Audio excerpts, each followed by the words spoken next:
সিদ্দিকী সেদিন কি বলেছিল, আব্বাস সিদ্দিকী সেদিন কি শুনিয়েছিল, আল্লাহ জান্নাতীরা গিয়ে নবী পাকের নাম করতে থাকবে, জাহান্নামীরা জাহান্নামে গিয়ে আমার নবী পাকের নাম করতে থাকবে, জান্নাতীরা জান্নাতে গিয়ে বলতে লাগবে আল্লাহ নবীর কথা মেনেছিলাম বলে আজকে জান্নাতি হলাম, জাহান্নামীরা জাহান্নামে গিয়ে বলতে লাগবে কেন এদের পাল্লায় করে কওয়ালি ভুলভাবলা করতে গেলাম, কেন এদের পাল্লায় পড়ে রাসূলের বিরোধী কথা বলতে গেলাম, কেন এদের পাল্লায় পড়ে নবীর বিরোধী কথা বলতে গেলাম, আজকে তাই জাহান্নামে যেতে হলো।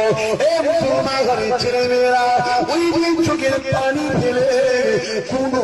লাভ হবে না। তাজিয়া করেছো, মাতম করেছো, কাওয়ালি করেছো, ঝোলতামলা করেছো, এই মাহফিলে বসে এক ফোঁটা চোখের পানি ফেলে দিয়ে আল্লাহ তাআলার কাছে একবার বলো আল্লাহ আমি আপনার বান্দা।